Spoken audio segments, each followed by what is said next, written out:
प्यारे विद्यार्थियों, आदर्श ऑनलाइन क्लासों में आपका हार्दिक स्वागत है और मैं आशा करता हूं कि आपकी ऑनलाइन क्लासें नियमित रूप से हो रही होगी और आप भी अपने ऑनलाइन क्लासें नियमित रूप से ले रहे होंगे और आपका अध्ययन सुचारू रूप से चल रहा होगा। अभी ऑफलाइन क्लासें चलने लगने में थोड़ा समय है, इसलिए जितने दिन ऑफलाइन क्लासें नहीं होती है उतने दिन आप अपने ऑनलाइन क्लासें लेवें और अपने मित्रों सहपाठियों से भी बोलें कि ऑनलाइन क्लासें नियमित रूप से हो रही है तो आप इसका लाभ उठाएं, ताकि आप अन्य विद्यार्थियों से पढ़ाई में आगे रहें, आपका पढ़ाई का नुकसान ना हो, अपने नोट्स वगैरह तैयार करते रहें और किसी प्रकार की कोई बाधा है तो आप मुझसे कॉल कर सकते हैं। अपना मेरे नंबर आपके पास होंगे ही, तो आप मुझसे कॉल कर सकते हैं और आप अपने समस्याओं को दूर कर सकते हैं। तो अपना लेसन चल रहा था 8वां प्राथमिक व्यवसाय वाला। इससे पहले हमने प्राथमिक पहला, दूसरा, तीसरा, चौथा, 5वां, 6वां, 7वां लेसन करवा दिया था आपको मैंने, और बी भाग में से आपको 3 लेसन करवा दिए थे, 13वां, 14वां और 15वां। तो कुल मिलाकर 10-11 लेसन हो गए हैं। थोड़ा ही सिलेबस 10 से लेसन और हैं, तो हम उन लेसनों को भी प्रयास करेंगे कि शीघ्रता समाप्त हो जाए, ताकि आपको पढ़ने का भरपूर अवसर मिल सके और आप नोट्स वगैरह तैयार करके अपनी तैयारी में जुट जाएं, ताकि आपको पढ़ाई का नुकसान न हो। तो अपने जो क्लासें चल रही थी अपने पिछली बार, तो उसमें हमने प्राथमिक व्यवसाय थे, तो प्राथमिक व्यवसाय में हमने आपके कृषि वाला टॉपिक चल रहा था। उससे पहले हमने जो इससे पहले आपको जो करवा दिया था, आखेट करवा दिया था, संग्रहण करवा दिया था, पशुचारण करवा दिया था, और उसके बाद हमने फसलें शुरू की थी। कृषि में स्थानांतरित कृषि करवा दिया था, आदिम स्थायी कृषि करवा दिया था। इसके अलावा वाणिज्य कृषि करवा दिया था। ठीक है, वाणिज्य कृषि में जो आपके मैंने बताए थे ना आपको, वो घास क्षेत्र, वो आपको अच्छे से याद रखना है, जिसमें घास क्षेत्रों में जो वाणिज्य अनाज कृषि है उसको जो आपके यूरेशिया में स्टेपीज कहते हैं, और उत्तरी अमेरिका में से प्रेरीज कहते हैं, दक्षिण अफ्रीका में से वेल्ड्स कहते हैं, ऑस्ट्रेलिया में से डाउन्स कहते हैं, न्यूजीलैंड में कैंटरबरी कहते हैं, और अर्जेंटीना में पंपाज कहते हैं। ये चीज़ें आपको पहले लास्ट जो वीडियो बनाया था उसमें बता दी थी।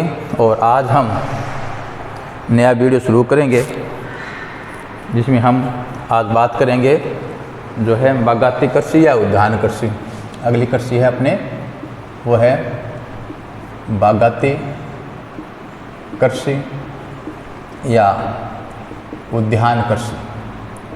बागायती कृषि या उद्यान कृषि। बागायती कृषि मुख्यतः उष्णकटिबंधीय क्षेत्रों में की जाती है। बागायती कृषि मुख्यतः उष्णकटिबंधीय क्षेत्रों में की जाती है। उष्णकटिबंधीय क्षेत्र वो होते हैं जहाँ पर तापमान अधिक रहता है, वर्षा कम होती है। तापमान अधिक रहता है और वर्षा कम होती है, इन क्षेत्रों में कृषि की जाती है। इस कृषि का मुख्य उद्देश्य क्या था? इस कृषि का मुख्य उद्देश्य यह था कि जो यूरोपीय लोग थे, जो अपकस का अंग्रेज, जो अंग्रेज लोग थे, उन्होंने विश्व के विभिन्न क्षेत्रों में, विश्व के विभिन्न क्षेत्रों में या विभिन्न देशों को अपना क्या बना लिया था? गुलाम बना लिया था। गुलाम बना लिया था विभिन्न क्षेत्रों को, और गुलाम बना लिया था, और उनसे वहाँ पर क्या करते थे वो लोग? कृषि फसलों का उत्पादन शुरू किया। कृषि फसलों का उत्पादन शुरू किया, साथ ही उन फसलों को बोना शुरू किया उन्होंने। साथ ही उन फसलों को बोना शुरू किया था जो उनके क्षेत्रों में उत्पादित नहीं होती थी। जैसे जो यूरोपियन लोग थे, वहाँ की जलवायु किस प्रकार की थी? शीत जलवायु थी, ठीक है। तो वहाँ पर जो उष्णकटिबंधीय फसलें थीं वो वहाँ पर उत्पादित नहीं हो पाती थी, उत्पादन उनका नहीं होता था। इसलिए उन लोगों ने क्या किया कि जो उनका जो उपनिवेश बनाए, उपनिवेश यानी जिनको अपना उन लोगों ने जिन देशों को अपना गुलाम बना लिया था, वहाँ पर उन लोगों ने क्या किया, उन फसलों का उत्पादन शुरू किया जो उनके देशों में होती नहीं थी। यानी जो फसलें यूरोपीय देशों में नहीं होती थी और जो उपनिवेश थे, जो कौन से थे? उष्णकटिबंधीय क्षेत्र थे, वहाँ पर ये फसलें उनका उत्पादन किया जा सकता था और अपने यूरोपीय लोग थे उनको वो वस्तुएं उपलब्ध करवाई जा सकती थी। तो इस कारण क्या हुआ? इस कृषि का विकास हुआ था मुख्यतः, ठीक है। तो छोटी साधारण सी परिभाषा है कि पहले याद कर लीजिए कि यह है कृषि मुख्यतः उष्णकटिबंधीय क्षेत्रों में की जाती है। ये कृषि मुख्यतः उष्णकटिबंधीय क्षेत्रों में की जाती है। इस कृषि का प्रारंभ करने का मुख्य उद्देश्य क्या था कि यूरोप के देश के वासी थे या यूरोपीय लोग थे, वे उन फसलों का उत्पादन इन क्षेत्रों में करते थे जो फसलें यूरोपीय देशों में उत्पादित नहीं होती थी, ताकि अपने लोगों की वो क्या कर सकते हैं? सहायता कर सकते हैं, ठीक है। यानी उन फसलों को बोया जाता था जो फसलें केवल उष्णकटिबंधीय जलवायु में ही उत्पादित हो सकती थी, ठीक है। तो पहले इसकी परिभाषा लिख लीजिए, मैं लिखा देता हूँ। इस प्रकार की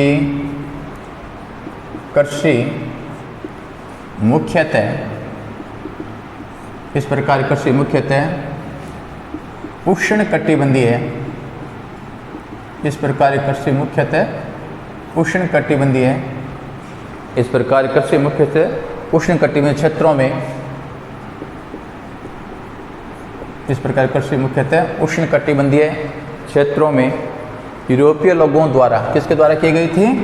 यूरोपीय लोगों द्वारा। और उष्णकटिबंधीय क्षेत्र कौन से होते हैं? जहाँ पर वर्षा कम होती है और तापमान अधिक होता है। तो उष्णकटिबंधीय क्षेत्रों में यूरोपीय लोगों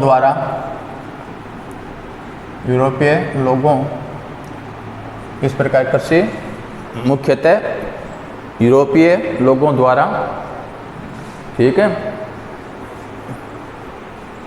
इस प्रकार कृषि मुख्य यूरोपीय उष्णकटिबंधीय क्षेत्रों में यूरोपीय लोगों द्वारा की गई थी। इस प्रकार कृषि मुख्यतः किसके द्वारा? इस प्रकार कृषि मुख्यतः उष्णकटिबंधीय क्षेत्रों में, उष्णकटिबंधीय क्षेत्र बता दिया आपको क्या होते हैं, क्षेत्रों में किसके द्वारा की गई थी? ये कृषि यूरोपीय लोगों द्वारा की गई, या इसकी यूरोपीय लोगों द्वारा इसकी शुरुआत की गई थी, ऐसा भी कर सकते हैं, ठीक है। इसका मुख्य उद्देश्य मैंने बताया दिया आपको। इसका मुख्य उद्देश्य क्या था कि उन फसलों को बोना था। इसका मुख्य उद्देश्य क्या है? यूरोपीय लोगों को उन फसलों को इसका मुख्य उद्देश्य क्या था कि यूरोपीय देशों को, जो यूरोप से आए थे, तो यूरोपीय देशों को उन फसलों को का उपलब्ध कराना था जो उस परिस्थितियों में वहाँ पर उनका उत्पादन नहीं होता था। सामान्य सी बात है कि इसका मुख्य उद्देश्य क्या था? यूरोपीय देशों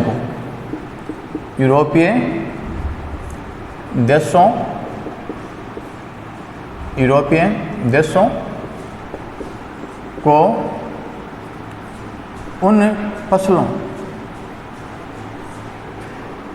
इसका मुख्य उद्देश्य क्या था? यूरोपीय देशों को उन फसलों या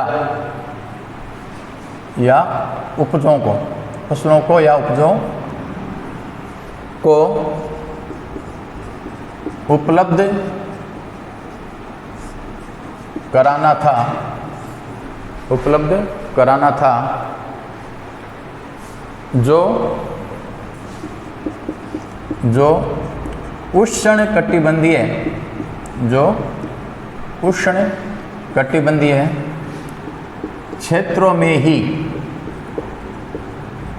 उष्णकटिबंधीय क्षेत्रों में ही,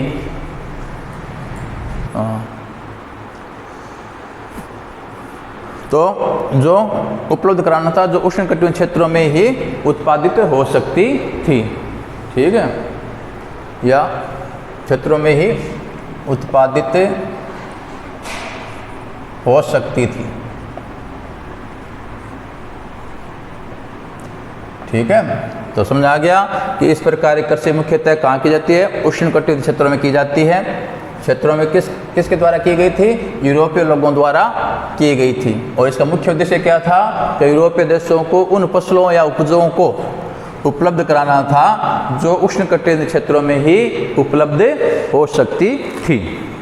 ठीक है, तो इसके लिए उन्होंने अलग अलग क्षेत्रों में अलग अलग फसलों बोया। इसके लिए उन्होंने क्या किया? अलग अलग क्षेत्रों में अलग अलग फसलों को बोया। जैसे ब्रिटेन वासी हैं, जो ब्रिटेन के आए थे अंग्रेज, ठीक है, यूरोपवासी, तो ब्रिटेन के वासियों ने या ब्रिटेन के निवासियों ने,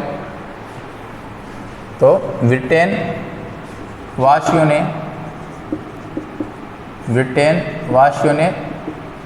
ठीक है, ब्रिटेन वासियों ने है वो भारत में, वह श्रीलंका ने, ब्रिटेन वासियों ने भारत व श्रीलंका, ब्रिटेन वासियों ने भारत व श्रीलंका में चाय के बागान लगाए। ठीक है, ब्रिटेन वासियों ने भारत व श्रीलंका में किसके बागान लगाए? चाय के बागान लगाए। पश्चिमी द्वीप समूह में गन्ने के बागान लगाए। पश्चिमी द्वीप समूह में कहाँ क्या इसके बागान लगाए? गन्ना व केले के बागान लगाए। गन्ना व केले के बागान लगाए। इसके अलावा इंडोनेशिया, मलेशिया में रबड़ के, ठीक है, मलेशिया में रबड़ के बागान लगाए। मलेशिया में रबड़ के बागान लगाए। ठीक है, इसी प्रकार ये तो ब्रिटेन वासी हो गए एक नंबर। जबकि फ्रांसीसियों ने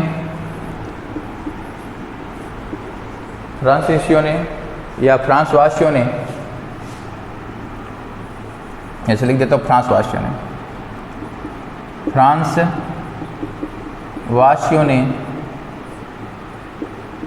ब्रिटेन वासियों ने क्या किया? भारत और श्रीलंका में चाय के बागान लगाए, पश्चिमी द्वीप में गन्ना व केले के बागान लगाए और मलेशिया में रबड़ के बागान लगाए। जबकि फ्रांस वासियों ने दक्षिणी अफ्रीका में या पश्चिमी अफ्रीका में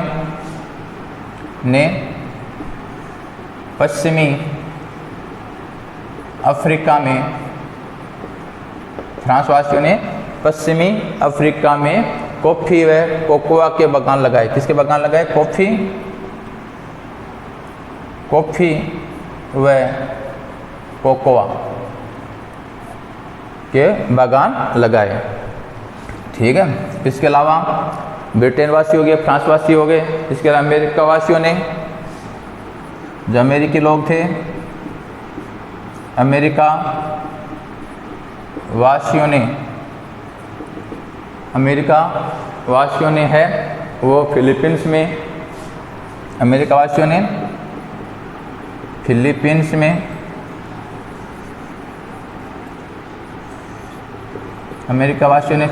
में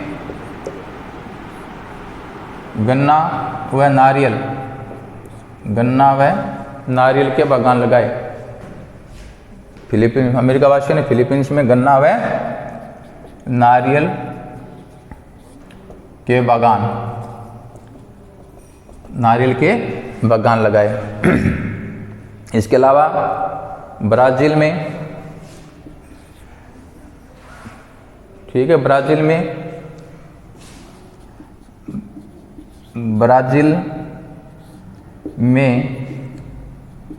यूरोप वासियों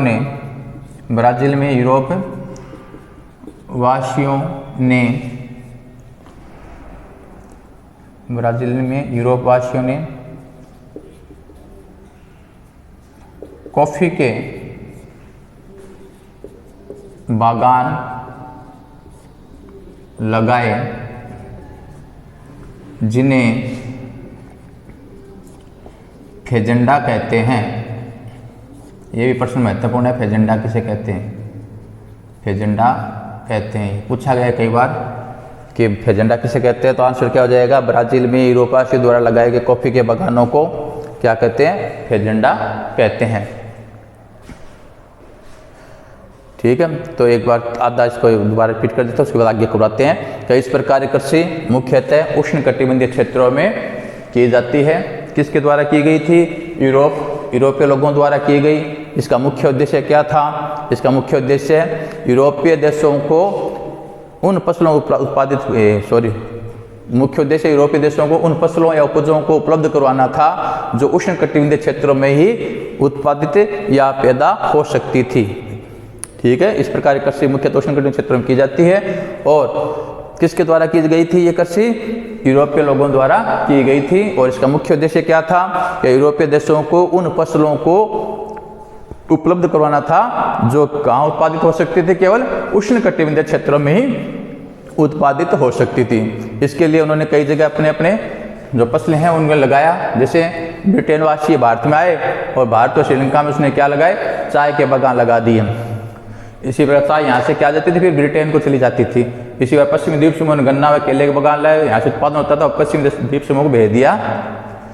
ठीक है, इसके अलावा मलेशिया में रबड़ के बागान लगाए और रबड़ है वो ब्रिटेन वासियों को भेज दिया जाता था। इसी प्रकार फ्रांस वासियों ने अफ्रीका में कॉफ़ी व कोकोआ के बागान लगाए और अमेरिका वासियों ने फिलीपींस में गन्ना व नारियल के बागान लगाए। इसके अलावा ब्राज़ील में यूरोपीय देशों ने, ठीक है, ब्राज़ील में यूरोपवासियों ने क्या लगाए? कॉफ़ी के बागान लगाए, जिन्हें क्या कहा जाता है? जिन्हें फेजेंडा कहा जाता है। ठीक है, तो याद हो गया होगा आपके कि यह कृषि बागायती कृषि है या उद्यान कृषि है। ये उष्णकटिबंधीय क्षेत्रों में की जाती है। और इसे कृषि किसके द्वारा की गई थी? यूरोपीय देशों द्वारा के लोगों द्वारा की गई थी, जिसका मुख्य उद्देश्य क्या था? कि यूरोपवासियों को उन फसलों को उपलब्ध कराना था जो उष्णकटिबंधीय क्षेत्रों में ही उत्पादित हो सकती थी। ठीक है, और इसके लिए उन्होंने क्या किया? ब्रिटेन वासियों ने भारत व श्रीलंका में चाय के बागान लगाए और इसके अलावा मलेशिया में रबड़ के बागान लगाए और द्वीप समूह है पश्चिम द्वीप समूह, वहाँ पर गन्ने के बागान और केले के बागान लगाए। इसी प्रकार जो फ्रांसवासी थे उन्होंने पश्चिम अफ्रीका में कॉफ़ी और कोकोआ के बागान लगाए और अमेरिका वासियों ने फिलीपींस में नारियल और गन्ने के बागान लगाए और ब्राज़ील में क्या लगाए? कॉफ़ी के बागान लगाए, जिन्हें फेजेंडा कहा जाता है। ठीक है, अब उसके बाद क्या हुआ कि जो ही उपनिवेश समाप्त हो गए, जो ही क्या हुआ, तो पहले तो गुलाम थे, हम भी गुलाम थे। 1947 से भारत आज़ाद हुआ था, तो उससे पहले सब देश क्या गुलाम थे, तो उसे क्या कहते थे? उपनिवेश। तो जब उपनिवेश यानी गुलामी का जो कार्य का समय था वो जब समाप्त हो गया, तो उपनिवेश काल समाप्त हो गए, तो ये बागान यहीं रह गए और ये ज़्यादातर क्या हो गए? स्थानीय सरकारों के अधीन हो गए, या फिर जो लोग कृषि करते थे उनके पास ये स्थायी रूप से रह गए। ठीक है, यानी जब उपनिवेश समाप्त हो गए तो ये अधिकांश जो खेत थे या कृषि फोरम थे, कह सकते हो, ये उद्यान थे, बगीचे थे, जो चाय के बागान थे, ये क्या हो गए? देशों के, या तो क्या स्थानीय देशों के सरकारों के पास आ गए, या फिर जो स्थानीय नागरिक थे उनके पास ही रह गए, यानी उनको ही सौंप दिया गया। ठीक है, तो ये बात भी आप इसमें लिख सकते हो। तो उपनिवेश,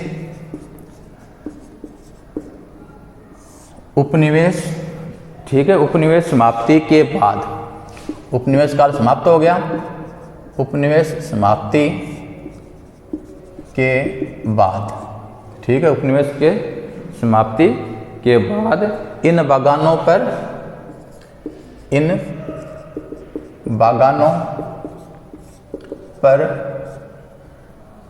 उपनिवेश समाप्ति के बाद पहले अंग्रेजों का अधिकार था, उसके बाद उपनिवेश समाप्ति के बाद इन बागानों पर स्थानीय देशों यानी जिस देश में स्थित थे स्थानीय देशों या, ठीक है, उपनिवेश समाप्ति के बाद इन बागानों पर स्थानीय देशों या नागरिकों जो नागरिक थे ना, या नागरिकों, उपनिवेश समाप्ति के बाद इन बागानों पर स्थानीय देशों या नागरिकों का नियंत्रण हो गया, नियंत्रण हो गया, यानी उसके ये अधीन हो गए। ठीक है, उपनिवेश समाप्ति के बाद इन बागानों पर या तो क्या हो गया, स्थानीय देशों का या अथवा लिख लो, स्थानीय देशों अथवा नागरिकों का, जो स्थानीय नागरिक थे उनका इस पर क्या हो गया, अधिकार हो गया। ठीक है, पहले तो अंग्रेजों का अधिकार था, लेकिन जब उपनिवेश समाप्त हो गए, सभी देश आज़ाद हो गए, तो आज़ाद होने के बाद में है इन बागानों पर स्थानीय देशों का, यानी जिस देश में जो बागान थे उसी देश का उस पर अधिकार हो गया, या फिर जो लोग उनके कृषि कार्य करते थे, स्थानीय नागरिक थे, उनका उन पर अधिकार हो गया। ठीक है, अब उसके बाद में आती है, ये महत्वपूर्ण है प्रश्न ये कि बागायती कृषि की विशेषताएं लिखिए, मुख्य विशेषताएं लिखिए। ये प्रश्न बोर्ड में 2-3 बार पूछा गया है। उद्यान कृषि अथवा बागायती कृषि की विशेषताएं लिखिए, 2-3 नंबर का प्रश्न आ जाता है। तो आसान सी परिभाषा है, विशेषताएं इसकी, तो आप इसको नोट कर लेना, साथ साथ याद भी हो जाएंगी। बागायती कृषि की विशेषताएं, ठीक है। इसमें क्या होता है, भारी पूंजी, भारी पूंजी मतलब इसमें अधिक पूंजी की आवश्यकता होती है, और उच्च प्रबंधन एवं तकनीकी आधार एवं वैज्ञानिक विधियों का प्रयोग किया जाता है। क्योंकि इसमें बागान है वो पहाड़ी क्षेत्रों पर लगाए जाते हैं, तो वहाँ पर श्रमिक काम करने के लिए श्रमिक है, टेक्नोलॉजी है, पूंजी है, परिवहन है, आदि कार्यों के लिए अधिक पूंजी की आवश्यकता पड़ती है, एवं उच्च प्रबंधन की आवश्यकता पड़ती है, किस समय बोना है, किस समय काटना है। ठीक है, तकनीकी ज्ञान होना चाहिए, और इसके अलावा वैज्ञानिक विधियों का प्रयोग किया जाता है। तो ये पहले से लिख लो, इसमें पहली विशेषता तो क्या हो जाएगी इसकी, इसमें यानी इसमें मतलब बागायती कृषि में इसमें भारी पूंजी,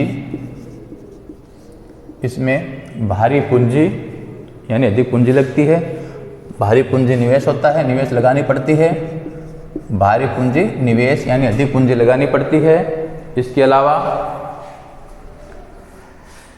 उच्च प्रबंधन, भारी पूंजी निवेश, उच्च प्रबंधन यानी उनकी देखभाल के लिए उच्च कमेटी बनाई जाती है, इसको ध्यान अधिक रखना पड़ता है। उच्च प्रबंधन, प्रबंधन की उच्च प्रबंधन की आवश्यकता होती है। इसके अलावा आप कह सकते हो तकनीकी, उच्च तकनीकी, उच्च तकनीकी, इसमें भारी पूंजी निवेश, उच्च प्रबंधन, उच्च तकनीकी एवं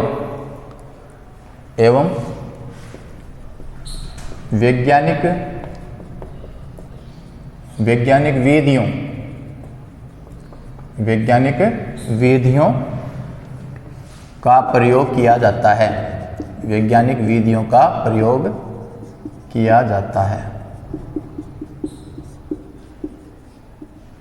इसमें भारी पूंजी निवेश, उच्च प्रबंधन, उच्च तकनीकी एवं वैज्ञानिक विधियों का प्रयोग किया जाता है। ठीक है, नंबर 2 विशेषता, एक विशेषता याद होगी, इसमें किसमें, बागायती कृषि में अधिक मात्रा में पूंजी चाहिए, उच्च प्रबंधन, उच्च तकनीक व वैज्ञानिक विधियों का प्रयोग किया जाता है। दूसरी विशेषता, इसमें अधिक श्रमिकों की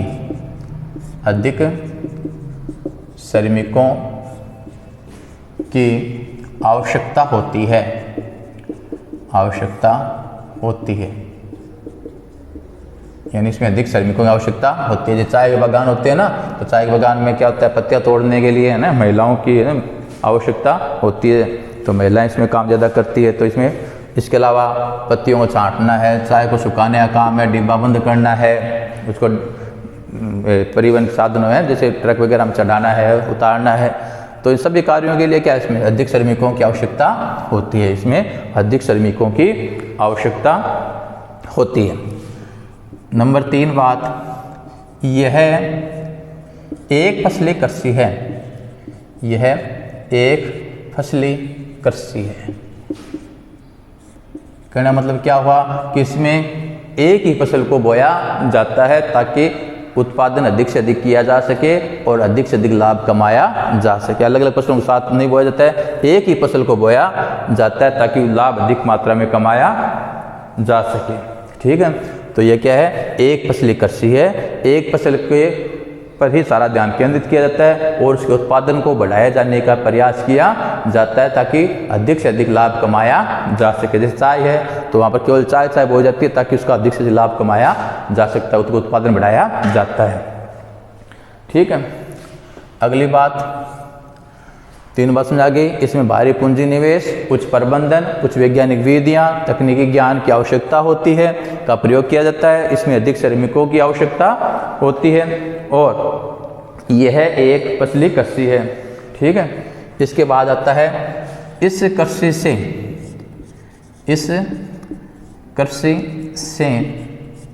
उद्योगों को कच्चा माल प्राप्त होता है। कच्चा माल प्राप्त होता है। इस कृषि से उद्योगों को क्या है, कच्चा माल प्राप्त होता है। ठीक है, अगली बात मुख्य फसलें कौन कौन सी होती है इसकी। जैसे अभी आपको मैंने बताया था 5-6 फसलें तो हो गई थी आपकी। ठीक है, जैसे चाय है, गन्ना है, नारियल है, केला है। ठीक है, इसके अलावा इसमें जो मसाले हैं वो भी इसमें बोए जाते हैं। जैसे उपरोक्त फसलें बता दी, इसके अलावा इसमें इलायची है, काली मिर्च। इसके अलावा इसमें इलायची है, काली मिर्च है। इसके अलावा पहले आपको बता दिया, आपको गन्ना है, रबड़ है, नारियल है। इसमें इलायची, काली मिर्च, गन्ना, रबड़, नारियल। ठीक है, केला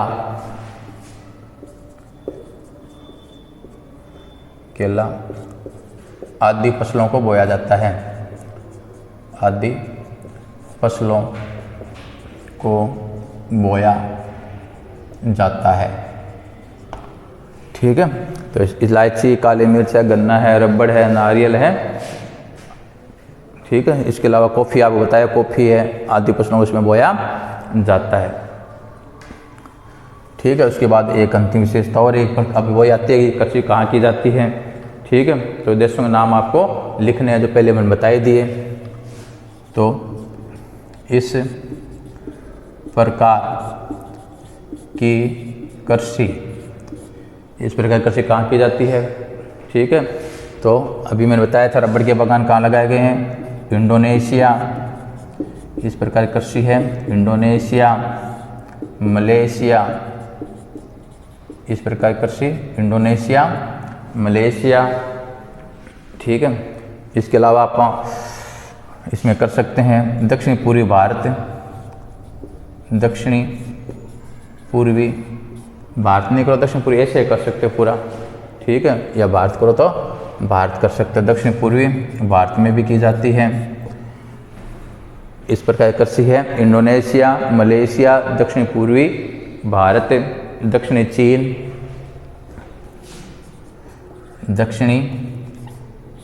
चीन, इसके अलावा ब्राज़ील में कॉफ़ी के बागान लगाते हैं ना, तो ब्राज़ील में कॉफ़ी के बागान लगाते हैं, क्या कहते हैं, फेजेंडा कहते हैं। तो इसमें ब्राज़ील भी आ जाएगा। ठीक है, इसके अलावा फिलीपींस में नारियल और केले के बागान लगाए गए ना, तो फिलीपाइंस। इस प्रकार कृषि इंडोनेशिया, मलेशिया, दक्षिण पूर्वी भारत, दक्षिण चीन, ब्राज़ील, फिलीपाइंस, फिजी, क्यूबा आदि देशों में की जाती है। आदि देशों में की जाती है। ठीक है, तो इसमें भारी पूंजी निवेश, उच्च प्रबंधन तक उच्च तकनीकी व वैज्ञानिक विधियों प्रयोग किया जाता है। इसमें अधिक श्रमिकों की आवश्यकता होती है और यह एक फसली कृषि है और इस प्रकार कृषि में उससे उद्योगों को कच्चा माल प्राप्त होता है। इलायची, काली मिर्च, गन्ना, रबड़, नारियल, केला आदि फसलों को बोया जाता है। इस प्रकार कृषि इंडोनेशिया, मलेशिया, दक्षिण पूर्वी भारत, दक्षिण चीन, ब्राज़ील, फिलीपाइंस, फिजी आदि देशों में इस प्रकार की कृषि की जाती है। तो एक बार मैं फिर से पटाख से इसको रिवीजन करा देता हूँ आपको। बागायती कृषि मुख्यतः उष्णकटिबंधीय क्षेत्रों में की जाती है। इस कृषि का मुख्य उद्देश्य क्या था कि जो यूरोपीय लोग थे वो यूरोपीय लोगों द्वारा ये कृषि की जाती थी और उनका मुख्य उद्देश्य था क्या था, यूरोपीय देशों को उन वस्तुओं को उपलब्ध कराना था जो उष्णकटिबंधीय क्षेत्रों में ही हो सकती थी। उष्णकटिबंधीय क्षेत्रों में वो फसलें हो सकती थी, उसको क्या करना था, उपलब्ध करवाना था। इसके लिए उन्होंने क्या किया, अलग अलग देशों में अलग अलग प्रकार के बागान लगाए, जिसने भारत और श्रीलंका में चाय के बागान लगाए और फ्रांस वासियों ने जो पश्चिमी अफ्रीका वहाँ पर कॉफ़ी और कोकोआ के बागान लगाए। इसके अलावा पश्चिमी द्वीप समूह में गन्ने व केले के बागान लगाए। अमेरिका वासी फिलीपाइंस में केले व नारियल के बागान लगाए और ब्रिटेन में यूरोप वासियों ने क्या किया था, कॉफ़ी के बागान लगाए थे, जिसे फेजेंडा कहा जाता है। ठीक है, उपनिवेश समाप्त हो गए तो ये जो बागान थे वो स्थानीय देशों के पास आ गए या स्थानीय नागरिकों के पास रह गए। ठीक है, इस बात में इस कृषि की विशेषताएं हैं। इसमें पूंजी निवेश, उच्च तकनीकी, वैज्ञानिक विधियों, उच्च प्रबंधन की आवश्यकता होती है। यह एक फसली कृषि है जिसमें एक फसल के उत्पादन पर अधिक जोर दिया जाता है।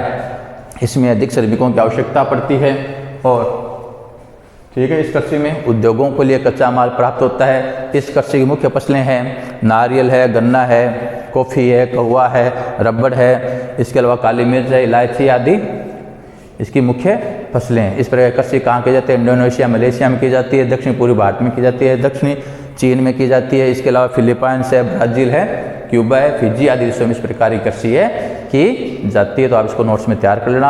आज के लिए इतना ही, कल नेक्स्ट वीडियो में फिर मिलेंगे। तब तक आप अपना ध्यान रखें और अपना अध्ययन नियमित रूप से करते रहें। धन्यवाद।